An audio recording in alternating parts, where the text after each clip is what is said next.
Hello, friends. Welcome to episode 259 of the Breast Cancer Recovery Coach podcast. I'm your host, Laura Lummer, and this is our Tuesday Terrain Talk. These are the episodes where we dig in to things from the simplest, smallest shifts you can make up to some really big lifestyle changes you can incorporate to support the health of your terrain, to support the terrain, meaning the soil of your body, the tissues of your body. What can you do to help your body be as healthy as possible? And how can you incorporate these small changes or big changes into your life in ways that fit your lifestyle and that you enjoy? Now, I think one of the most important parts of doing that is to really connect to ourselves. These episodes are not about what's out there, like how do I look for more and do more and have people tell me what to do, but it's really about understanding what's available to you and then connecting back to yourself, to listening to your body, to connecting to your food, to connecting to nature and your circadian rhythms, and really getting in touch with you and your own special body and its own unique needs, but knowing what's available to support your body and those needs. We are going to hear today about something called regenerative farming. Now, some of you may have heard of that before, and some of you may know what it is. Some of you may think, oh, I've heard that, but I have no idea what it is. And some of you may never heard of regenerative farming because typically we hear about big corporate farms or we hear about organic farms. So we're going to talk about what regenerative farming is, and we're going to talk about it with an expert and a vivacious, energetic, knowledgeable person that I'm so excited to share with you. Her name is Dr. Amy Sapola. And I was first introduced to Amy because we are both studying with Naisha Winters in the metabolic approach to cancer.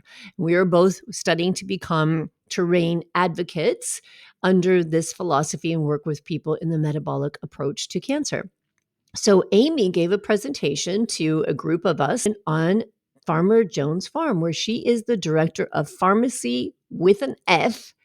And it was so magical, really. I was just so drawn in to what she had to share about this amazing resource where plants are just not only grown and cultivated, but nurtured and studied, and so much energy and love and care goes into these plants to get the soil as healthy as it can be, to get the plants as healthy as they can be, and ultimately to give us transfer that health to our body as we consume it, but make them as delicious as possible. And that's one of the reasons why the Farmer Jones Farms and the Chef Garden supply so many top restaurants around the country, around the world, and amazing chefs, because their food is just top notch. And I hope that you will find that out for yourself, as I have, as I order produce from the Chef's Garden. And especially in the month of July, the Chef's Garden has collaborated with Naisha Winters and the Metabolic Institute of Health, and they have collaborated to create a box specific to the needs of our body during the season of summer. And I'm going to put links to all that in the show notes for this episode. You're going to find so much information, YouTube videos from the Chef's Garden to help you understand more about how it originated, because it's a beautiful story. You can learn more about Amy and look at her website, her podcast, so much great information that this could be a 2-hour long podcast episode. But I'm going to leave those links for you to explore and learn even more about regenerative farming and supporting your health through this plant forward, beautiful way of connecting back to the earth and back to your body and your ultimate health. So let me tell you a little bit about Amy. Her title at Farmer Jones Farms is the Director of Farmacy with an F, and she has put together a wonderful video to explain to you in detail what that means. So the link to that also in the show notes, or where you're listening to this podcast, just scroll down, you'll see the link right there. Dr. Amy Sapola is passionate about public health issues related to the social determinants of health, soil health, and planetary health. Dr. Sapola is a clinical pharmacist. She is certified with the Institute for Functional Medicine. She's a certified practitioner, and she's a certified wellness coach with a bachelor's of science in nutrition. She's also completed a 2-year fellowship with honors in integrative medicine from the Academy of Integrated Health and Medicine.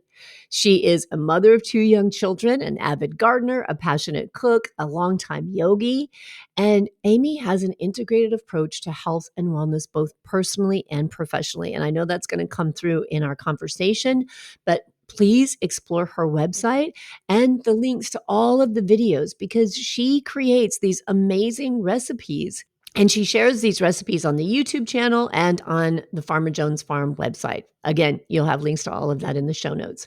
So, Dr. Sapola is the Director of Pharmacy with an F at the Chef's Garden in Huron, Ohio. And pharmacy at the Chef's Garden is about bridging the gap between farming and healthcare. Amy's goal is for the farmer to become part of the health and wellness team. How cool would that be? And in her work at the Chef's Garden, she helps guide consumers towards a more mindful relationship with food by connecting the benefits of healthy soil to healthy plants and ultimately to healthy people. So I am so excited to get to share her insights and her knowledge with you here on our Tuesday Terrain Talk episode. And so without further delay, please enjoy this conversation with Dr. Amy Sapola. Hi, Amy. Thank you so much for joining me today. I'm so happy to have you here. Thank you so much for having me. I'm thrilled to be with you. Good. Yeah, it's a pleasure. So we'll just jump right into this with like the big burning question. What is regenerative farming? What's that all about? I mean, what can you share with us? Yes. So regenerative farming has been around for as long as farming has been around, right? So it's really getting back to those techniques where we're giving back to the land instead of simply taking, constantly taking, right? And so regenerative farming is about building up soil health, rebuilding the soil. Right now, we're losing in conventional agriculture the soil faster than we're rebuilding it. And so Okay. that's just simply not sustainable. And so really with regenerative agriculture, we're using techniques like cover cropping, crop rotation, minimizing tillage, minimizing any sort of synthetic inputs or chemical fertilizers, really thinking about how do we farm in harmony with the land, allowing the soil to regenerate. So like with cover crops, for example, at our farm, the Chef's Garden, we use a multi-species cover crop, which means each plant in that mix is putting something unique back into the soil. And so by using that cover crop, we're not only putting nutrients back into the soil, but we're building the biodiversity in our soil, which is really that soil life. So those microbes in the soil, just like we have a microbiome in our gut and on our skin and really all over our bodies, the soil is alive, or at least should be. And so for plants to be optimally healthy and vital and have all the nutrients that we need to thrive, the plants have to have that biodiversity alive in the soil because those microbes are what actually allow the plants to take up nutrients in the form of minerals. So long Interesting. answer, but No, but it's so fascinating. And so when you say cover crops, can you tell me what a cover crop means for those of us who have never planted a carrot ever? yes, yeah. So a cover crop is something that you're not necessarily going to like harvest like a carrot, right? So a cover crop is essentially a way to keep roots in the ground. And it's something like, say, cowpeas or rye, or vetch or clover or buckwheat, like some of these crops that we know help kind of restore certain minerals to the soil or bring like certain kind of qualities that we're looking for Okay. back into the soil. Mustard sometimes is used. There's a number of different cover crops, but one of the biggest things about cover crops is you're not leaving bare soil. So bare soil, there's erosion, right? If you have Mhm. any sort of rain events, there's a lot of runoff. And then of course, if you have those roots in the ground, that water absorbs better. And whatever's growing there, hopefully crops or the cover crop, is going to be more drought tolerant. So by having kind of healthy soil with roots in the ground, cover crops, letting land be fallow. So letting it, have those cover crops and not constantly be in this rotation of farming, and again like looking at yields and really like that intensive farming where you're looking at high utilization of chemicals, high utilization of tillage, really Mhm. getting back into where you're letting the land rest a little. Okay. So would a cover crop be something? So let's say that you're growing summer squash and you harvest the summer squash and then the cover crop gets planted to just kind of regenerate the nutrients there? Yeah, yeah, that's Okay. exactly it. So sometimes it's in the fall. So after you've planted, you could plant a cover crop kind of for the fall. And then around us in Ohio, it freezes. So some of those plants are going to die naturally because of Yeah. the frost, but they still have their roots in the soil, right? And so there's something called even like a tillage radish, which is a big radish that helps break up soil compaction. And when it dies in the winter, it then rots in the soil, right? And then there's space in the soil for water and air to kind of occupy. And so basically, they're helpful for kind of breaking up that compaction. So, yes, the cover So crop can be cool. planted in the fall, or some people will plant it in the spring and kind of leave it for the growing season. But most of the time, the fall. Yeah, that is so cool. I love that. And so does that something that affects the flavor of the crops that you're growing for harvest? Because I order boxes of produce from you, and I'll tell you, when the little baby summer squash came, like my husband could not stop eating them. They were so delicious, as was everything, that we get from the farm. But does that help with the flavor? Or I know you do a lot of research and development at the farm. So how do you get it's kind of like when people go to Europe, they come back and they say to me, "Oh my God, Laura, their food is fresh. It tastes so different than here." And that's kind of how I felt when I got the produce box from the chef's garden. So what Yeah. makes that happen? Yes. So a couple of things. First, we're 2 miles off of Lake Erie. So we have really mineral rich soil already. So those Mhm. minerals have so much flavor, right? Plus the phytonutrients of the plant. So if you look at our plants or our vegetables, we grow a lot of smaller size vegetables, which are more concentrated in flavor. So they have kind of less of the starches, but more of the flavor. Like you mentioned, the small zucchinis. Yeah. And those are amazing. I actually had them just for lunch today. They're so good. Yeah. Yes, and that's, the small size, mineral rich soil, healthy, active soil. So the biology of the soil, like I mentioned, helps bring up minerals into the plants that the plants need to thrive. And so when the plants are healthy and able to form those phytochemicals or phytonutrients, that's the flavor compounds, the color compounds, and the scent compounds that Okay. we notice with that sensory experience. So really all three of those things are so important to having the plants taste kind of like they used to taste. I have fond memories of like my grandma's house, right? And her Mhm. gardens. And I feel like that's sort of what we're getting at is how do we have this really thriving, healthy ecosystem where plants are able to be kind of their best selves and be as nutrient dense and healthy as possible? And you can taste that difference in the health of the plant when you consume it. Yeah. And so I love that you just brought up, you said as healthy as possible. So when you keep the soil healthy through farming in the way that you do, how is that more beneficial than, say, we go and buy something that's a right off the shelf at the grocery store, GMO, whatever it is, carrot, let's, since I'm on the subject of carrots, a GMO carrot, and they're just like kind of flat, right? But how is the type of farming you do and growing, having healthy soil, because it starts with the soil and that microbiome, right? And then the healthy plant, how does that impact our health?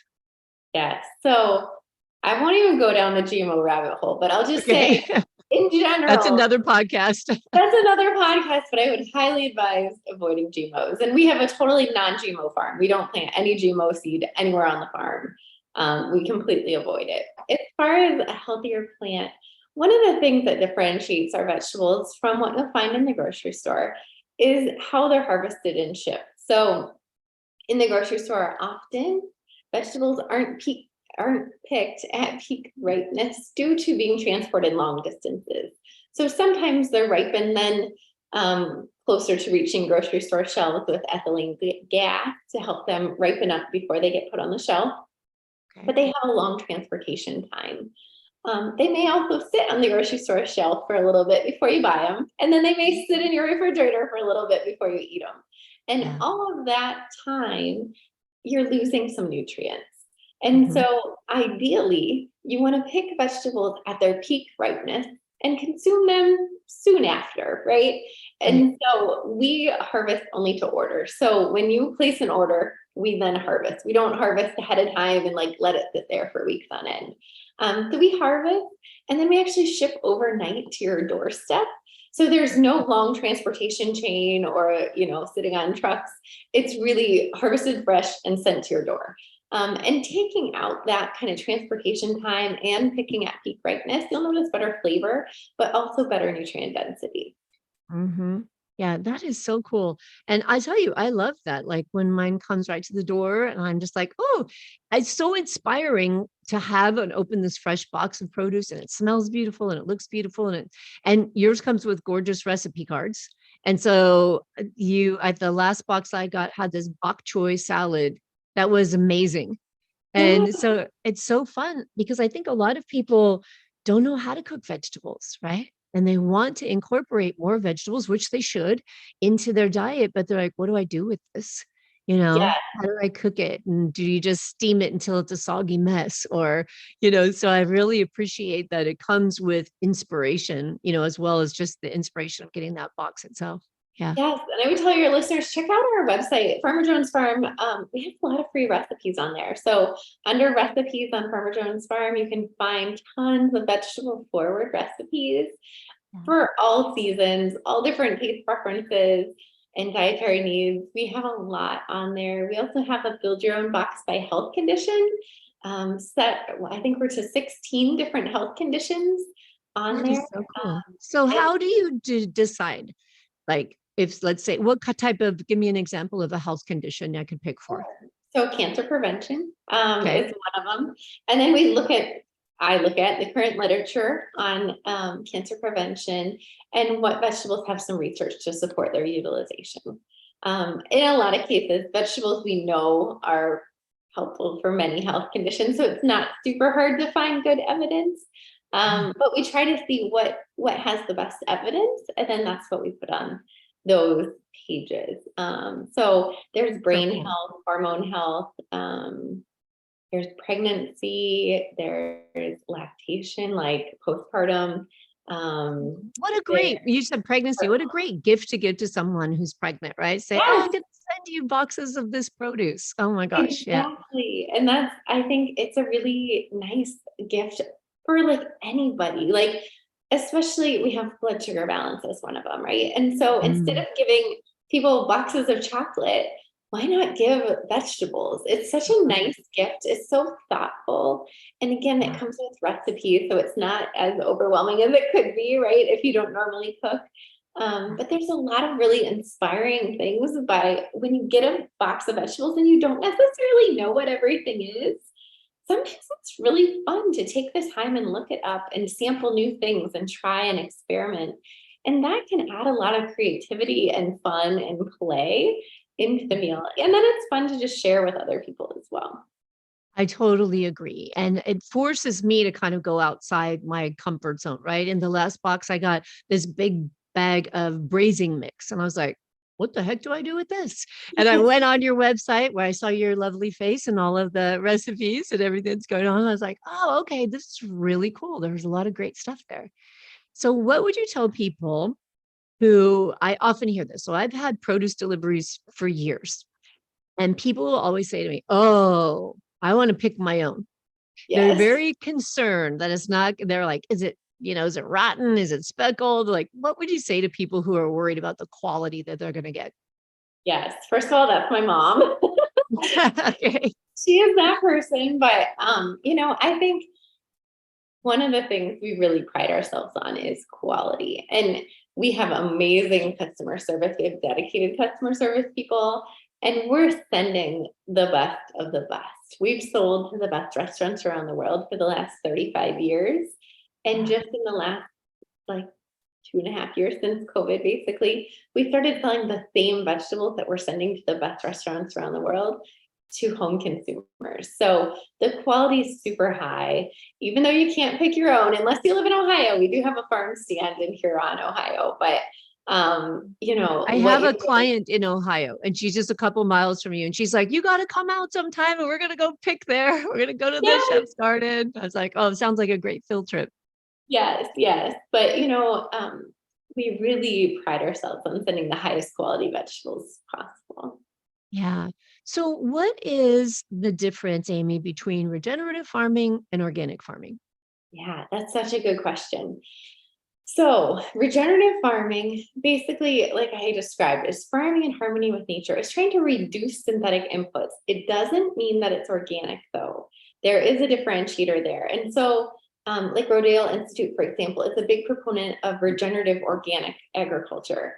Organic agriculture, though, doesn't tell us what's going on with the soil. So it tells us what we're not using, right? You're not using synthetic inputs. You're not using GMO seeds, but it doesn't say what you are doing. So oftentimes farmers are doing some combination of both. It just depends on what certifications they have and sort of what practices they're following. But it's important to ask those questions and get to know your farmer. So again, organic is really non-GMO seeds and using organic pesticides, herbicides, and fungicides. OMRI certified typically are the products that they're using, non-synthetic. Okay. And then in So regenerative, not no chemicals, just organic yes. approved chemicals is in And that's organic farming. often a misunderstanding with Yeah. organic, because oftentimes people feel if it's organic, nothing has been used on it. And Right. unfortunately, that's not true. And so there, you can look online. OMRI is the acronym is OMRI. They have a list of like approved products that can be used on organic produce. So, Okay. if you're interested in kind of researching that more deeply. And then again, regenerative farming is about reducing any sort of synthetic inputs, doesn't guarantee organic, but is looking at soil management practices. Sometimes I hear regenerative described as more of a philosophy because everyone manages their farm a little bit differently and uses kind of what makes sense for how they farm. Like for us, one of the tenements of regenerative agriculture is often having animals on the land. But for Mm. us, for food safety reasons, especially serving food in restaurants and things, we don't have animals on our land because we don't want to risk that contamination potential, right? And so, not every kind of possible option of regenerative farming has to be used to be called regenerative. Does that make Okay. sense? Yeah, it totally makes sense. So let's touch on with the study we both do with Natia Winters. One of the aspects, one of the categories in the terrain 10 is toxic burden. And something we talk about a lot is glyphosate and how, people's consumption of glyphosate. So for people who hear this and they think, whoa, hold on, I eat organic 100% everything. What would you say about the safety and the toxic burden when people think about the difference between organic and the farming, regenerative farming, as you described it? Yeah. I would say it's really important to know your farmer, know their farming practices, and understand what they are and are not putting on their land. Because it's really hard to tell. Also, like, who are they surrounded by, right? Because glyphosate or Roundup can be in the air, it can be in the Yeah. water. Like, it's pretty ubiquitous in our environment anymore. And so, really understanding kind of the whole picture can be Yeah. really helpful, but it's not easy. Um, there are tests that can be done of produce to look at glyphosate levels. Mhm. We do periodic testing on the farm to make sure that we have no detectable glyphosate because we don't use any anywhere on the farm. Yeah. So that's I one thing think we that's often important. That's are. important to know. Yeah. Yeah. Super important. Yeah. And I know, so with all the research and development that you do, what is the focus? I mean, I don't think I ever hear about like we don't go and, I live in California. So as you drive through the agricultural part of Bakersfield and Fresno and all that, and you just see, miles and miles and miles of monocrops. We don't Yeah. really think about what goes on behind it. Are they researching? Is this safe? Is this delicious? What's happening? So what do you do there on the farm And how does that work in making your product quality? Yeah. So in my role as director of pharmacy with an F, one of the things I help lead is kind of where we're going with our research, right? And so right now we're looking at nutrient content of the vegetables and how our farming practices year over year influence that. So ideally, each year, based on our regenerative farming principles, we should be improving in our nutrient density. And so that's what we're really looking to see. So we're looking right now primarily at mineral content. We're starting to look at some vitamins as well. And we're moving into looking at phytonutrients. So right now we're most interested in sulforaphane, which is obviously probably interesting to your audience as well, and then nitrates. Can we Like talk about why cancer survivors would be interested in sulforaphane? Yeah, so sulforaphane is created when you chew essentially cruciferous vegetables, or you cut them or kind of break their cell walls. So some enzymes combine with other compounds in the vegetables, and it forms sulforaphane. And sulforaphane helps with healthy hormone detox, essentially. So it helps support your body's natural process to help balance hormones naturally, and help with that detoxification of hormone metabolites that could be more harmful if reabsorbed. So sulforaphane is really important for that. That's why we love our cruciferous vegetables. We even I formulated an antioxidant microgreen blend that we call our high sulforaphane blend, because it's all of the cruciferous vegetables in like just tiny little microgreens that you can kind of sprinkle on everything. I love it. Yeah. And I think I redirected you there when I asked you to explain sulforaphane because you were talking about the research you're doing going into it. Is there something else you wanted to say about that? Yeah, no, I think that pretty much is it right now. That's where we're focused. We also do look at our soil health. So we look at kind of the microbial activity that's going on in the soil, because we again want to see the soil just really alive and active and thriving. One of the things I was really impressed with when I came in toward the farm initially is even just like the thought that goes into everything that they do. Like they have like yellow kind of sticky tape around a lot of the crops, and it's just monitoring what sort of bugs are there, because they'll stick to it. So what sort of pest pressure might be going on? And even just talking with the growers, like a lot of what we grow, like especially the microgreens and some of our really small like specialty crops that we send out, are grown in greenhouses, and those growers like know those plants so well that if anything starts to look awry with them, they know it like very quickly, and they identify issues so quickly. And it's really like a case by case scenario. And then also even just things like growing tomatoes.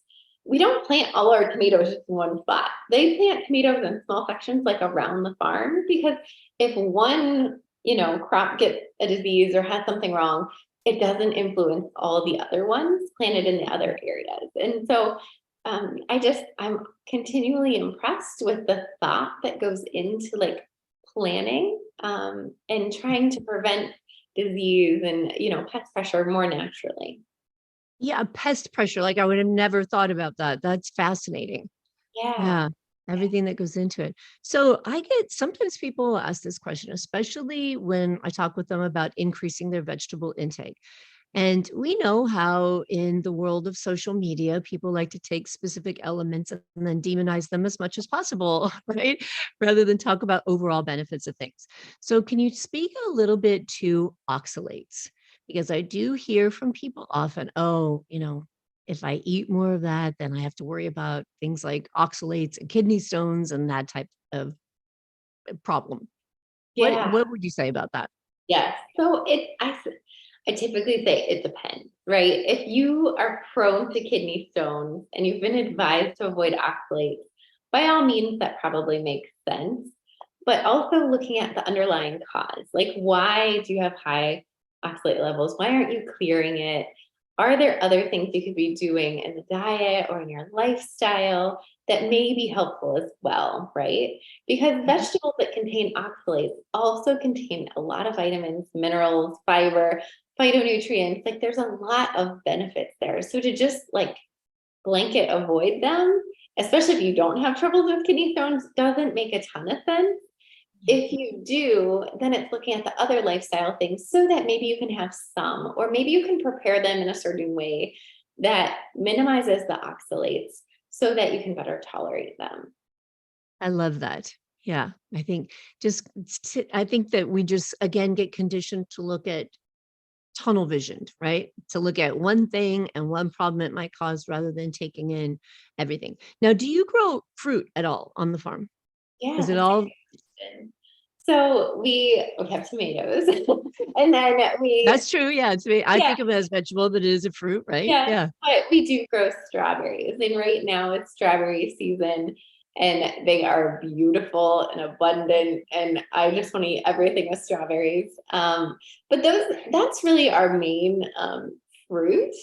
And then Mhm. we do have huckleberries, which are kind of more like a tomato as well. And those are really fun and special that come on a little later. Um, we have like little melons as well. And then we call them cucamelons. They're little tiny cucumbers, basically. So we have some fruits, but it's primarily And can you say, because I remember I heard you, speaking, which is why I invited you here, and when you said the amount of vegetables, the amount of crops that you grow on that farm, I was, like, blown away. yeah, there's How no many different crops? yeah, so we grow 600 to 800 different varieties of edible vegetables, Amazing. flowers, microgreens, and herbs. That is amazing. Yeah. Amazing. Because I think when people start thinking about vegetables like broccoli, cauliflower, spinach, kale, of course, kale, right? And go right to that. But when I heard you say that variety, I thought, that's so fantastic. And can you speak a little bit to why?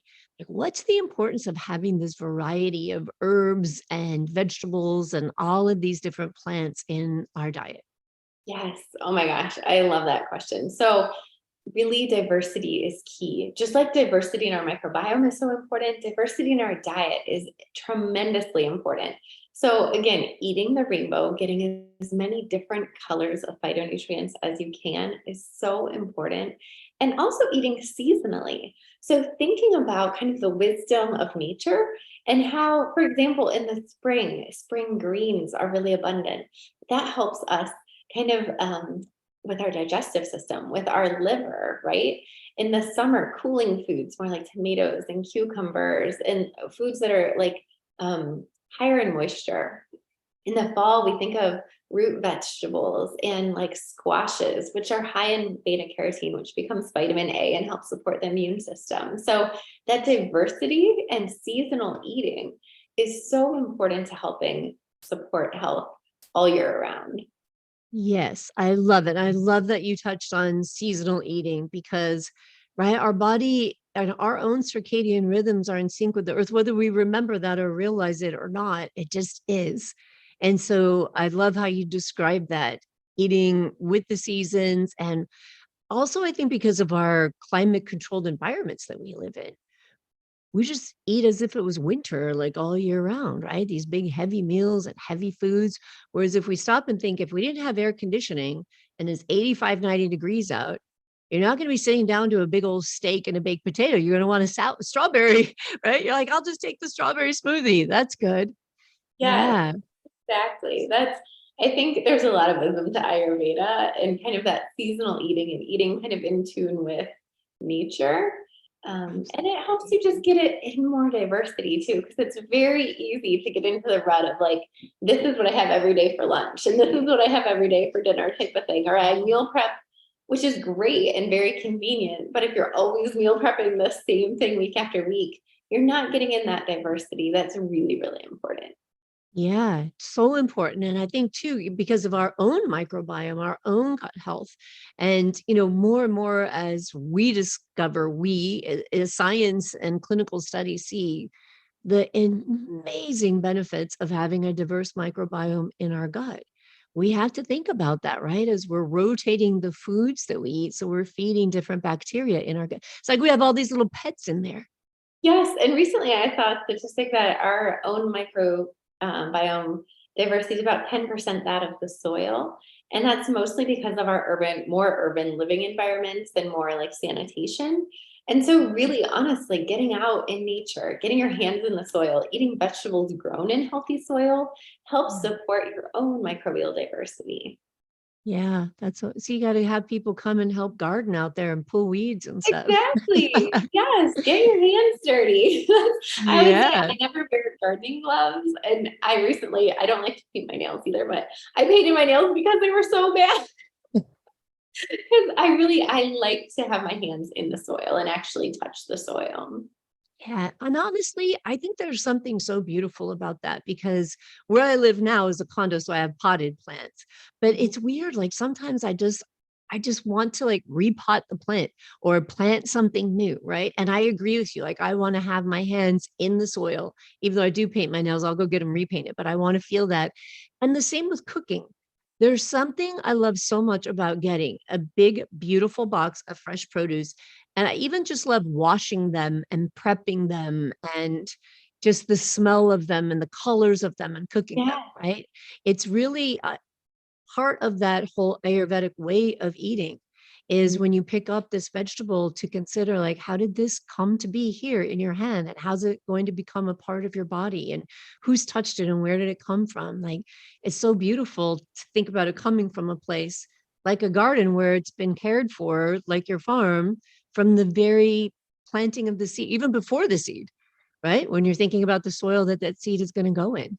Yes, Yeah. I just wrote a blog for the Center for Mindful Eating, and the quote we started out with was something like, when does the apple stop being an apple and start becoming part of me? Like when you consume it. And it's just really cool to think about that. Really, that energy and those nutrients, it's really more than just the nutrients themselves, but that energy that you're taking in and it's becoming part of your body. Like literally, our bodies are made of the food that we consume. So, Yes, really neat. yes. I love that. I love that so much. And I'll never forget, I'll share this experience when my daughter was a young teenager and she was having a lot of trouble with acne.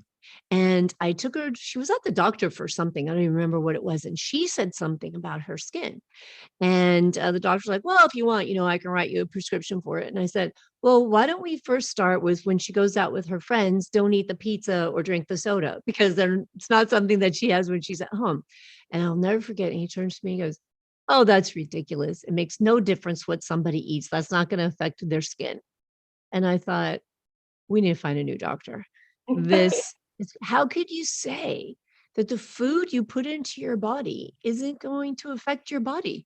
This makes no sense. What is a cell built from? Right? Where does it get nutrients from?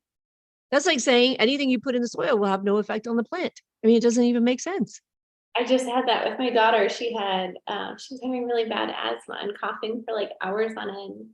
Mm. And we took her in and they put her on like 5 different medications. And I did like an elimination style plan with her to see if it could potentially be food, right? And so Yeah. we went through eliminating some of the top allergens really thoughtfully. And we identified like 4 triggering foods. We kept those out of her diet. I personally tapered her off of the medications and now she's symptom free. And I took her back in and he's like, she's so much better than would have expected. But it's not the food. And I was like, are you kidding? It's She's not the like, food. it's very unlikely that it would be a food allergy. And I was like, really? That's so weird because it seems to be working. Yeah. So it's Yeah, I exactly. think that's just our current system. But It is. I think it's one of those things that you see for yourself, the power of food and the healing potential it can have, and also just how important all of the lifestyle factors are, because the care we receive in the doctor's office is a very, very small part of what goes on in our lives. And it's the day in and Absolutely. the day out that really matters the most. Right. So it's not only diet, but the lifestyle, the sleep, the stress, all of the things we talk about. So important. And just as you say it, in the way that you've been describing the farming, it's the same, right? You're taking that same care of those plants that we want to be taking care of our body. You're looking at their circadian rhythm. What seasons are they going to grow best in? What soil? What communities of other Yeah. plants around them are they going to grow best in? And that whole energetic just transfers to humanity, right? To our life and our bodies and our health. And I just think it's amazing that if we can stop and get back in touch with that and how important being in touch with the earth and the energetics of the earth and the food are to our own health, it's it's beautiful. I mean, it's mind-boggling, but it's beautiful, you know? Yeah, Yeah, I so agree. cool. Yeah. So what have I not asked you about that you'd like to share? Because I feel like I could talk to you. I could just sit here and listen to you forever. We're going to share the amazing video about the farm and how the family behind the farm and how all of this got started. We've got a link to that in the show notes. But what would you like to share? Like, what just warms your heart when you think about the chef's garden? Yeah, one of the things I would say is one of my main goals at the Chef's Garden is for the farmer to become part of every health and wellness team. And I think Mm, that's the farmer is often left out of the equation, right? If you go unfortunately stay a night in the hospital, you'll see that there's a disconnect between the food that you're served often in a hospital and healing or the healing potential of food. And so how do we bring the farmer into that equation to be able to grow food in a way that's really nutrient dense and supportive of health, and bring that farmer in so that they're part of the care team? Because I think food is really foundational to our health, and that's what really lights me up is how do we get children involved? How do we change our healthcare systems? How do we change our schools? There's so much work to be done that it can be overwhelming.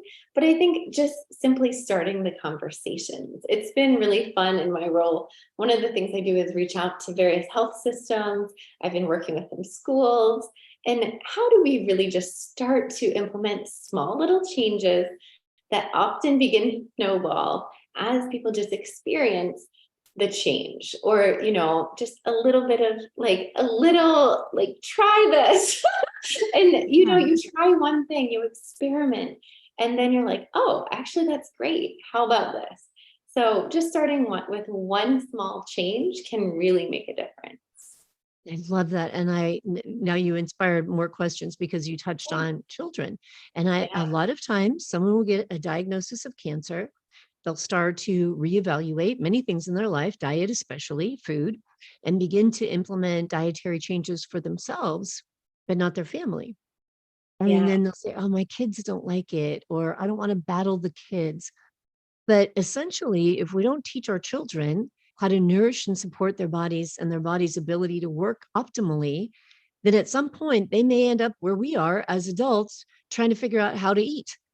So Yeah. how did you address that? What would you say? And I love I'm just thinking as you say one small change is like put some little microgreens in their sandwich, or something like Yes. that. Yeah. Exactly. And that's so I have a 4 and a 7-year-old, and I know it's not easy sometimes to get kids to eat, their vegetables, right? But I also think getting them involved is really powerful. So for example, we have a garden at home, and I'll have the kids come out and plant with me. And we used to tease that we just open the back gate into the garden when it was lunchtime for the kids to go out and find lunch Oh because my God, that's so just go cool. out and pick berries or pick cherry tomatoes or whatever, and they just kind of graze around and eat things. And I love that. I think that's how it should be. But it is kind of getting them to play with their food, to maybe cook with you. So Mhm. cherry tomatoes on a skewer, super simple, but kids have fun with that, right? And they're fun. They're kind of sweet. They're like small. I also love the idea of like cooking with your kids and bringing them into the process.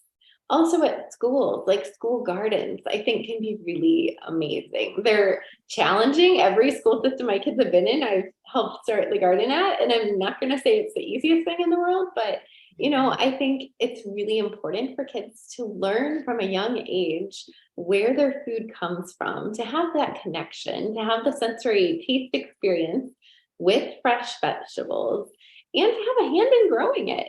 I used to volunteer for Jamie Oliver's Food Revolution, and I'll never forget. There was a grandma there with her grandson, and I was just doing this activity where I was making salsa with kids, and I had all the different ingredients, and they had to basically take spoonfuls and create their own salsa in a cup. And she said, "Oh, he'll never eat that. He doesn't eat vegetables." And I said, "Okay, well, let's let him try to make it." And so he made it, and then he proceeded to eat the entire cup. And so Wow. sometimes it's not projecting our own expectations or biases onto the kids, and just let them play with it. Let them try it without being like, oh, they're not going to like that or whatever. Like, let them Yeah. try it. And, Yeah. it takes trying things a few times sometimes before you like it, or trying it prepared in different ways. Like, we all have probably scarring childhood experiences with like boiled vegetables, right? Lima beans. Oh, yes, that's me. Gross. My husband talks about boiled Brussels sprouts from his childhood that he couldn't put Mm. enough ketchup on. But I think those are the things where you're like, that's probably not the best way to cook a lima bean or a Brussels sprout. But what if we roast them? And what if we, do X, Y, Z? That can make it a whole different experience. Or what if we try the carrot raw versus cooked? What if we pair it with this or that? Like, there's a lot of options. So just trying different things. Also, kids tend to like smaller vegetables, I found. So trying smaller vegetables with them, they're like bite size that they can try. Staying away from super spicy or, super like bitter at first. Mhm. And just kind of playing around. There's a great website called Solid Starts, which I wish I had it when my kids were really little. I didn't know about it until more recently, but they have recommendations for starting kids on whole foods from like the time they start eating through toddlers, like how to cut it, how to prepare it, like Wonderful. wonderful way to get kids really growing up with all of those whole foods and not relying on like the processed pouches. I think this is a whole Yeah. nother conversation, but oftentimes everything's pureed when kids are small and you don't get that jaw development. You're not chewing, you're not really learning like eating skills, right? Mhm. You're just pretty much sucking down kind of more simple sugars. Yeah. So avoiding like the overly sweetened, highly pureed foods and thinking about how you could eat more solid foods with smaller children. Yeah. So that was really Beautiful. I long love answer. that. You're right. We could talk about this on Talk and for a on. while.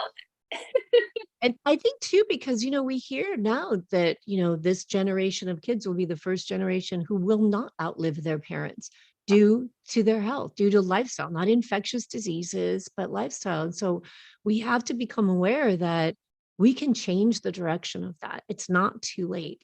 And we can get kids. And it's been my experience.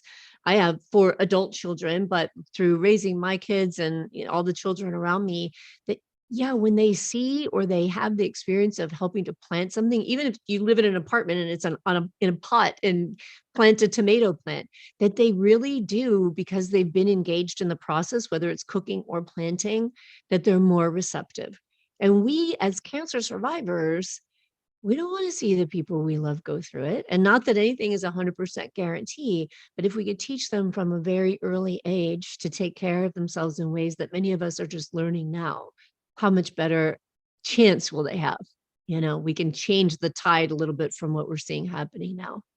Yes, absolutely.